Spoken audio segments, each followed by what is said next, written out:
کون چاہتا ہے کہ اسے آقا کا دیدار ہو؟ ماشاءاللہ ماشاءاللہ، کون نہیں چاہے گا؟ ہر شخص چاہتا ہے کہ اسے آقا کا دیدار ہو۔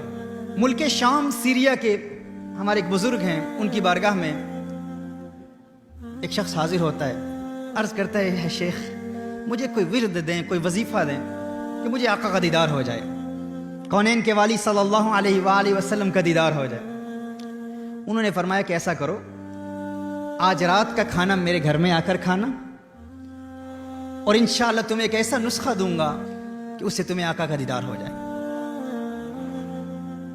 شام کے وقت وہ مرید حاضر ہوتا ہے، شیخ نے کھانے کا اہتمام کیا، کھانا کھلایا جاتا ہے۔ اب کھانا کچھ ایسا ہے کہ کھانے میں بہت زیادہ نمک ڈال دیا، بہت زیادہ نمک بھی ڈالا اور پانی بھی نہیں دیا، بہت زیادہ نمک ڈال دیا اور پینے کے لیے پانی بھی نہیں دیا۔ اب ادباً شیخ کے ادب میں اس نے شیخ سے پانی طلب نہیں کیا۔ کھانا کھانے کے بعد شیخ سے عرض کرتا ہے کہ ہمارے شیخ، آپ نے وعدہ فرمایا تھا کہ ایسا نسخہ دوں گا جس سے آقا کا دیدار ہو جائے گا، وہ نسخہ تو عطا فرمائے۔ شیخ نے فرمایا کہ ایسا کرو، آج گھر جاؤ اور جاتے ہی سو جاؤ اور پانی نہیں پینا، جاتے ہی سو جاؤ اور پانی نہیں پینا۔ اس نے کہا کہ انشاءاللہ میں اس پر عمل کروں گا۔ وہ مرید گھر جاتا ہے، بغیر پانی پیے سو جاتا ہے۔ دوسرے دن فجر کی نماز شیخ کی ابتدا میں ادا کرتا ہے، عرض کرتا ہے شیخ آپ نے تو فرمایا تھا کہ آقا کا دیدار ہوگا، کونین کے والی، خسرو خوباں، سیاح لامکاں، نازش ہر دو جہاں صلی اللہ علیہ وسلم کا دیدار ہوگا۔ تو میرے قلب میں بھی تمنائیں مچل رہی، آرزویں ہیں کہ کب آقا کا حسین مکھڑا نظر آئے گا۔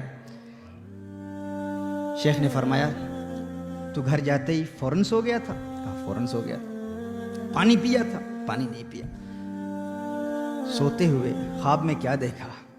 اس نے کہا شیخ میں نے رات کو کنویں دیکھے، دریا دیکھے، سمندر دیکھے، جدھر آنکھ اٹھائی پانی ہی پانی نظر آیا۔ شیخ نے کہا پھر یہی ورد ہے، یہی وظیفہ ہے۔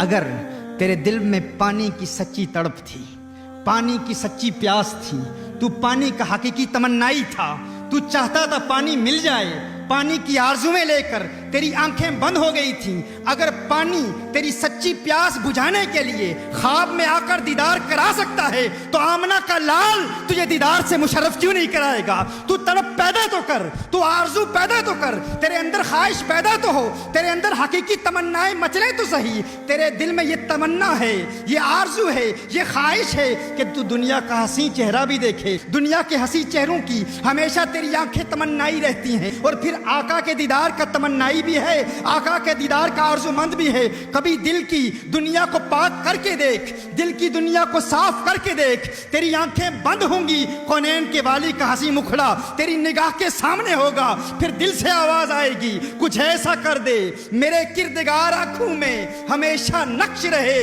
روئے یار آنکھوں میں انہیں نہ دیکھا تو کس کام کی ہے یہ آنکھیں کہ دیکھنے کی ہے ساری بہار آنکھوں میں۔